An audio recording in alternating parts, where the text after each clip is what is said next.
안녕하세요. 날이 많이 더워졌는데, 이 더운 날 속에서도 그에 지치지 않고 또 오늘 하루를 말씀으로 힘내서 승리하셨으면 좋겠습니다. 제가 기도하고 오늘 묵상 시작하겠습니다.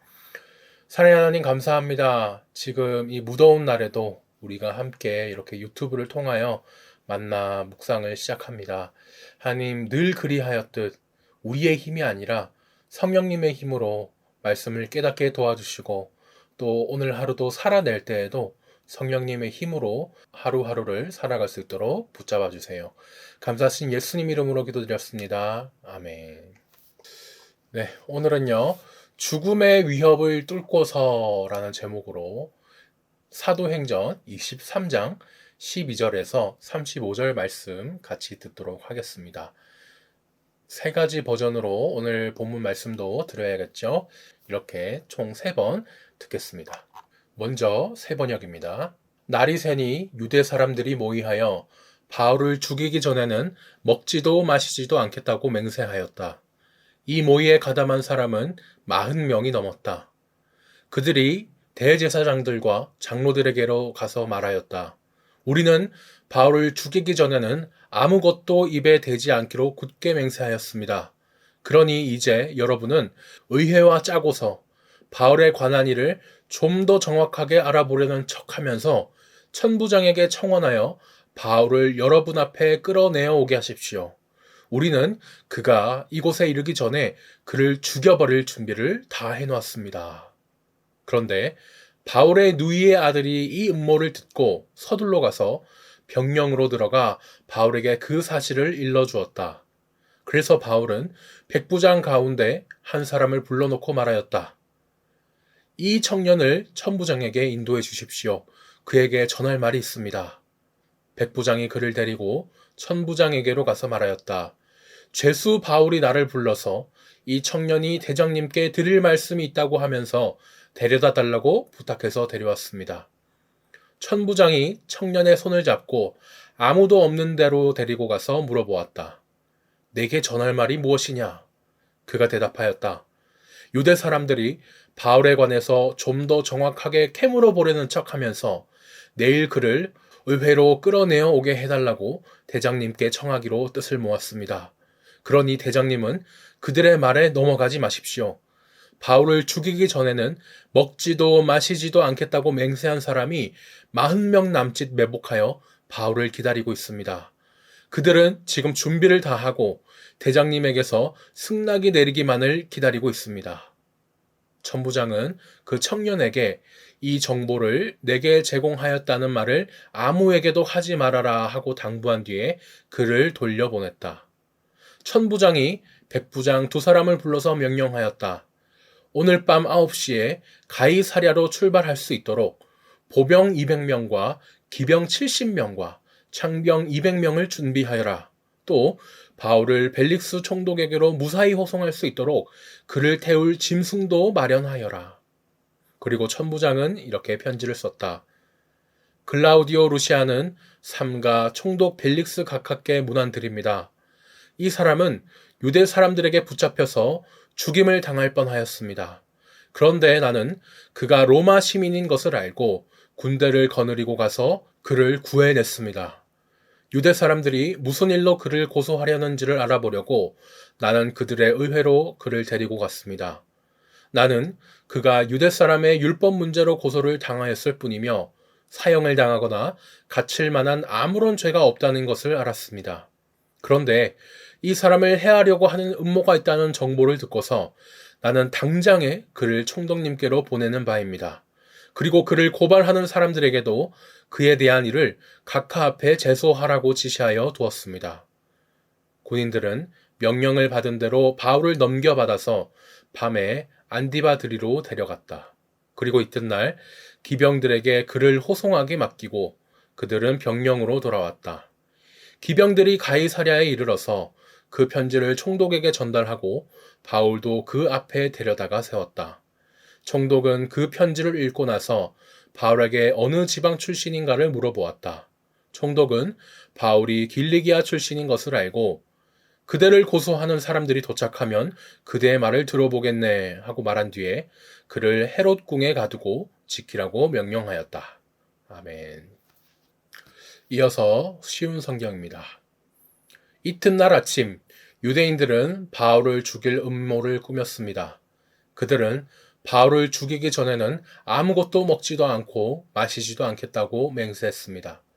이러한 음모에 가담한 사람들은 40명이 넘었습니다. 그들이 대제사장들과 장로들에게 가서 말했습니다.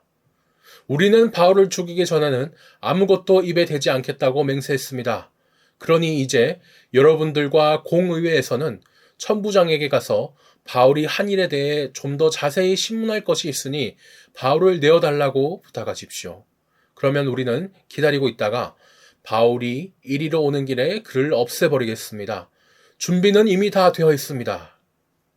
그러나 바울의 조카가 이 음모를 듣고 병령으로 가서 바울에게 그 사실을 알려주었습니다. 그래서 바울이 백부장 한 명을 불러 이 젊은이를 천부장에게 데려가 주십시오. 천부장에게 전할 말씀이 있답니다. 라고 말했습니다. 백부장이 바울의 조카를 데리고 천부장에게 가서 말했습니다.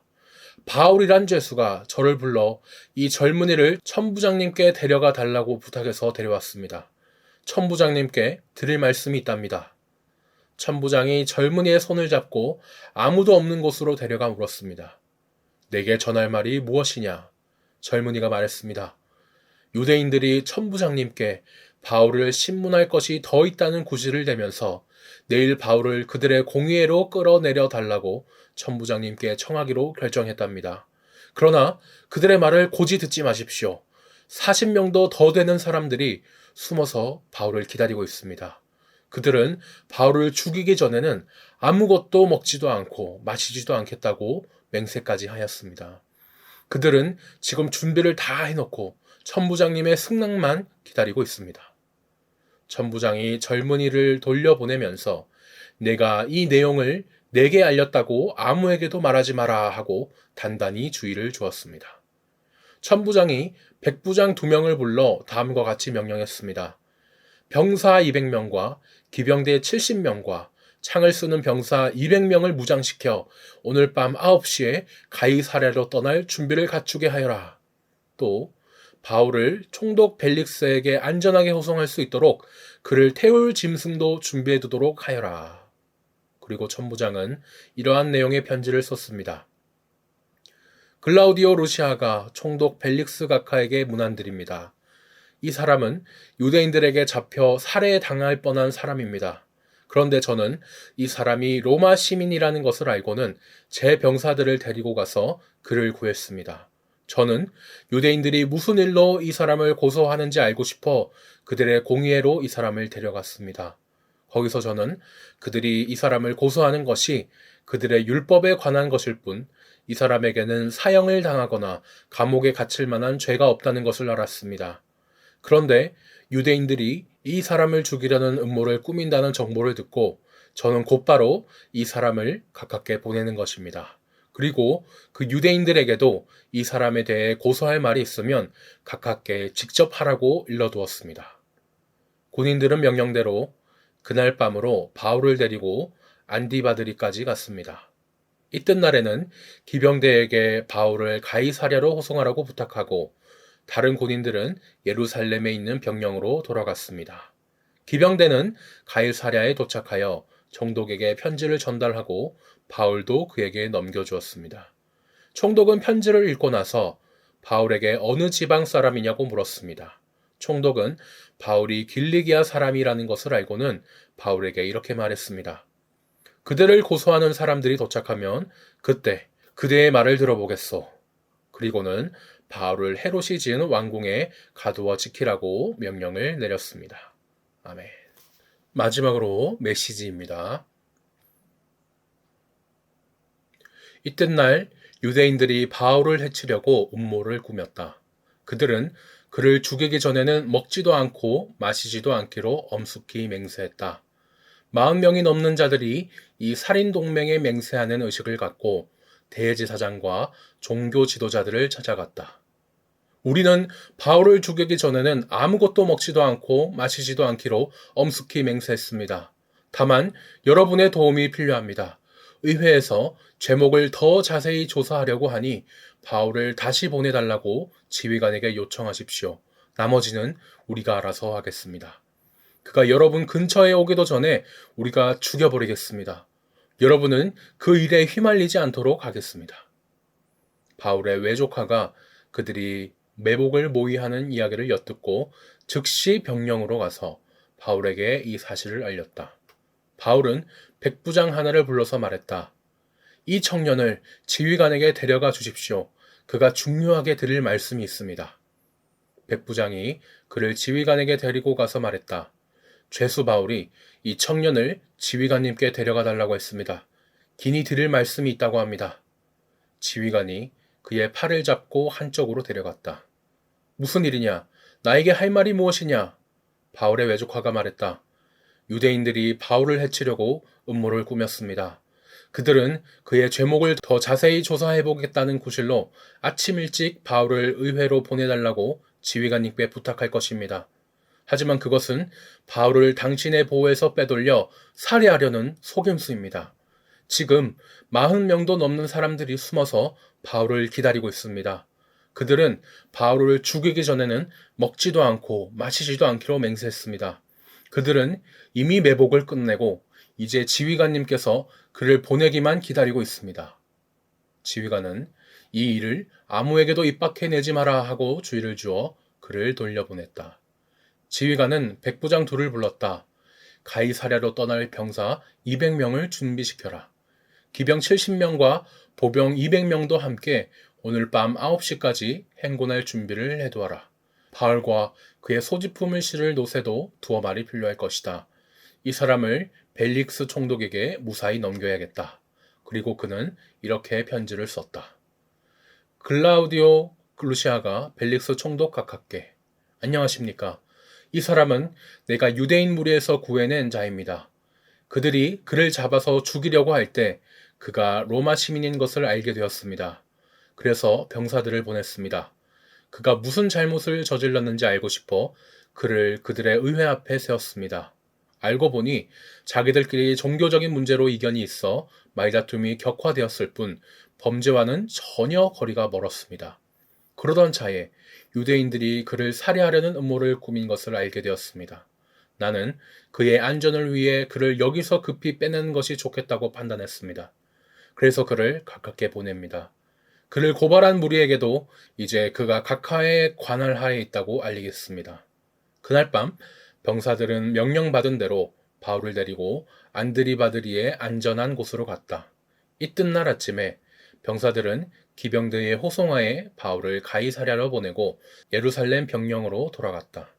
기병대는 가이사랴에 들어가서 바울과 편지를 총독에게 인계했다. 편지를 다 읽은 총독은 바울에게 어느 지역 출신인지를 물었고 길리기아라는 답을 들었다.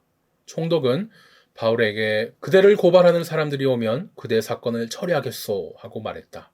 총독은 바울을 헤로드 왕의 공관에 가두어 두라고 명령했다. 아멘. 네, 지금까지 저희가 세번역 쉬운 성경 메시지 이렇게 3번 말씀을 들었습니다.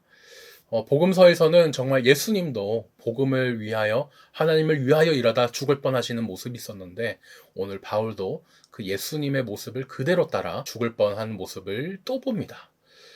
참 이게 바울이 죽으려고 할 때마다 하나님은 기적적인 방법으로 이렇게 바울을 구해내죠. 이럴 줄 알았지 하고 예비해놨던 세상의 기관과 제도 이런 것을 통해서 보호하시기도 하죠. 유대인들은 암살하려고 흉악한 계략을 꾸몄지만 하나님이 벗어나게 합니다. 오늘 본문에서 우리는 하나님이 우리를 어떻게 보호하시고 또 위험에서 구원해 내시는지를 볼 수 있습니다. 12절과 22절에서는 유대인들이 연합하여 바울을 죽이려고 합니다. 1번 질문입니다. 과격한 유대인들이 바울을 죽이려고 세운 흉계는 무엇입니까? 12절과 15절을 보니 대제사장과 장로들이 로마 군영에 있는 바울을 사내들인 공회로 유인해내면 이동 중에 암살하려는 계획이었습니다. 유대인들에게 성전은 거룩한 곳이죠. 그래서 이방인들은 더러워서 함부로 성전에 들어오면 안 됐습니다. 이방인이 성전에 들어오면 성전 자체가 또 오염되기 때문에 큰일이 되죠. 그런데 유대인들이 바로 바울이 이방인을 성전 안으로 데리고 들어갔다 이렇게 거짓말을 합니다. 정말 그랬냐고요? 아니요. 바울은 헬라인을 데려왔지만 그 사람은 예루살렘 시내에 있었지 성전 안으로 들여보내진 않았습니다. 사탄은 이제 속이는 습성이 있는데 지금 이 유대인들이 딱 거짓으로 그렇게 하고 있죠. 사람들을 선동해가지고 바울을 성전 밖으로 끌어내서 죽이려고 합니다. 바울이 이제 거의 죽으려고 할 때 천부장이 나서서 바울을 이제 자신의 부대 안으로 데리고 가죠. 미국에서 이제 대통령이 오면 뭐 우리나라에 좋은 호텔도 있겠지만 많은 경우 그 미군 부대 안에서 머무는 경우가 있는데요. 그만큼 이제 군부대만큼 안전한 곳이 없기 때문이겠죠.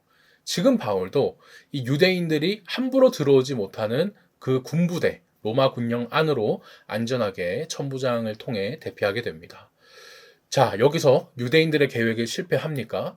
아니죠. 이 유대인들은 바울을 죽이기 전에 뭐 밥도 안 먹겠다라고 하면서 이 40인 결사대를 만들게 됩니다. 바울을 어떻게 해보려면 부대 밖으로 꺼내야 되니 머리를 쓰죠. 사내들인 공회는요, 지금의 의회, 뭐 법회와 같은 곳이었는데 바울에 대해 더 알고 싶은 것이 있으니 이곳으로 와라라고 하면서 부대 밖으로 나오게 합니다. 그리고 그때 바울이 나오면 암살할 계획을 세운 것이죠. 정말 끈질기게 이렇게 바울을 계속 괴롭히는데 하나님은 그때마다 계속 바울을 지켜주시는 모습을 저희가 볼 수 있습니다. 이번 질문입니다. 완벽한 것 같은 바울 암살 작전은 왜 실현되지 못합니까? 16절과 22절을 보니 바울의 조카가 이 작전을 엿듣고 바울에게 알리면서 천부장을 통해 대책을 세울 수 있게 되었습니다. 개역 개정에는 생질이라고 되어 있거든요. 이 생질은 누이의 아들로서 이제 조카를 말합니다. 40일 결사대의 암살 모의 정보, 이것을 또 기가 막히게 바울의 조카가 엿듣게 되고요. 이 조카가 바울에게 와서 알려주고 바울이 또 천부장에게 그 조카를 인계해주면서 천부장이 그 사실을 알게 됩니다. 참 이게 손에 땀이 지는 그런 영화를 보는 것 같은데요. 천부장은 그 암살 정보를 듣고 잘 대처하게 되지요. 정말 하나님이 이 바울을 살리시려고 모든 것이 톱니바퀴 맞물리듯 잘 해결해주고 계십니다. 이 중에 하나라도 뭔가 빠졌다. 뭐 조카가 그 자리에 없었고 조카가 에이 설마 하고 넘겼다면 아니면 천부장이 시끄러워 하면서 그냥 무시했다면 바울은 그 생명을 더 유지하지 못했겠죠. 이 모든 것이 하나님의 계획 속에 착착 아구가 맞게 돌아가고 있습니다. 나눔 1번입니다. 유대인 열심당원과 종교 정치 지도자들이 바울을 암살하려고 이렇게 모의를 하고 있는데 바울의 조카에게 또 노출이 돼서 실패하죠. 하나님이 바울을 지키시려고 의인을 지키시려고 악인의 나쁜 계획을 꺾으신 겁니다. 하나님이요, 악한 사람들의 이런 계획에서 나를 보호한 적이 있으신가요? 언제였는지 생각해 보면 좋겠습니다. 큰 2번입니다. 23절에서 35절에서는요, 천부장이 빠르게 움직여서 바울을 가이사랴까지 안전하게 보냅니다. 바울을 암살하려는 소식을 들은 로마 천부장은 어떻게 대처하나요? 23절과 24절을 보니 오후 9시에 바울을 호송하려고 보병 200명, 기병 70명, 창병 200명을 출동시키고 또 짐승을 준비합니다. 개역 개정에는요, 밤 3시라고 되어 있습니다. 로마 사람들이 일하기 시작하는 새벽 6시부터 시간을 셌으니까 밤 제3시에서 6시간을 더해서 밤 9시에 이루어집니다.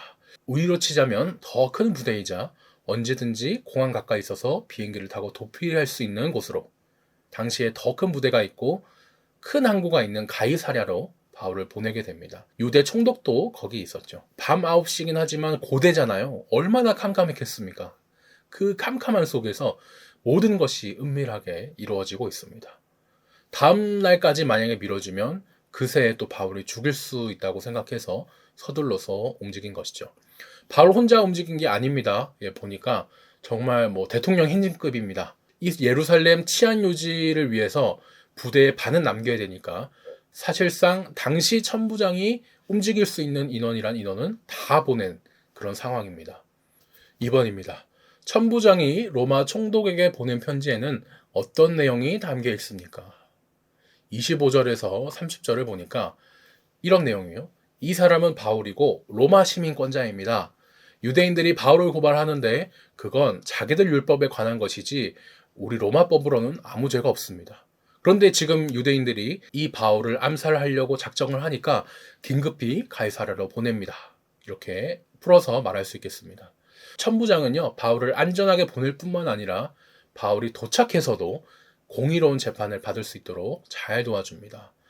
총독에게 편지를 써서 바울을 가이사랴로 왜 보냈는지 설명을 이제 해주지요. 세상은 참 별의 별짓으로 방해를 하지만 하나님께서는 정말 우리가 알지 못하는 그런 신기하고 예측하지 못하는 방법으로 하나님의 일을 끝까지 그 사명자가 할 수 있도록 지켜주고 계십니다. 바울이 피의자 신분으로 구속된 것은 정말 아쉬운 일이죠. 하지만 어떻게 이런 방식으로 하나님이 또 암살의 기회를 피하게 하시는지, 또 심지어 그 정말 대통령 경호와 같은 그런 호의를 받으며 나중에는 로마까지 가게 하시는지 참 놀라울 따름입니다. 3번입니다. 바울을 인계받은 로마 총독은 어떻게 반응하나요? 31절과 35절을 보니 바울이 누구인지를 파악하고 고발한 유대인들이 올 때까지 바울을 헤롯궁에 보호합니다.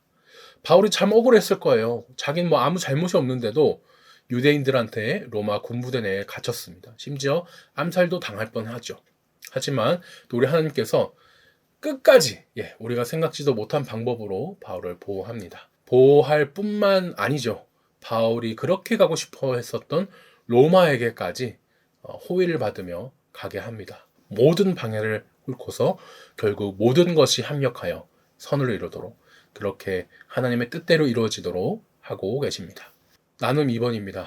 천부장은요, 바울 한 사람을 호송하기 위해서 자기 밑에 있는 병사 절반을 동원했습니다. 당시에 예루살렘 치안을 유지하기 위해 반만 남기고 보낼 수 있는 병력은 다 보낸 거죠. 바울에게는 이 로마에서도 증언해야 되는 사명이 있었기 때문에 하나님이 이렇게 바울을 또 지키셨습니다. 하나님이 순간순간 나를 지키고 계시는데 어떻게 나를 지키고 계시는지 한번 생각해 보면 좋겠습니다. 또 마지막 3번입니다. 천부장은요, 바울을 잘 가이사랴로 보내기도 했지만 또 유대 총독 벨릭스가 현 상황을 잘 이해하도록 자세히 또 편지를 썼습니다. 그냥 일하는 공무원이라고도 할 수 있겠지만 자기 역할에 충실히 하면서 하나님 나라를 자기도 모르게 도운 것이죠. 하나님께서 자기의 뜻을 이루기 위해 일반 세상의 법과 제도, 기간, 이 모든 것을 활용하시는데 어떻게 활용하시는지 또 생각해 보면 좋겠습니다. 이제 마지막으로 기도 제목을 나누겠습니다. 나의 삶에 있어서는요, 세상의 위험과 악인의 흉악하고 더러운 계획으로부터 나를 보호해 주세요 하고 기도하시고요. 또 우리 교회에 있어서는 늘찬양교회가 세상의 기관과 법의 적절한 도움을 받으며 힘차게 사역하게 해달라고 기도해 주셨으면 좋겠습니다. 마지막으로 원래는 찬양 순서인데요. 찬양에 저작권이 있다 보니까 유튜브에서 계속 광고를 붙입니다. 저희가 교회 유튜브로 수익을 내거나 하지는 않습니다. 말씀으로 장사한다는 것, 이것은 있을 수 없는 일이죠. 하지만 이 찬양에 저작권이 있다 보니까 계속 광고가 뜨고 묵상에 좀 방해를 받으시는 것 같습니다. 그래서 이번부터는요, 이 기도 제목 나눔까지만 딱 나누고 각자 해주시는 감동에 따라 또 기도하시면 좋겠습니다. 곧 또 적응이 되실 거라 생각하면서요, 오늘 하루도 복된 하루 되시길 예수님의 이름으로 축복하면서 우리 주님 부활하신 기쁜 주일날 꼭 뵙겠습니다.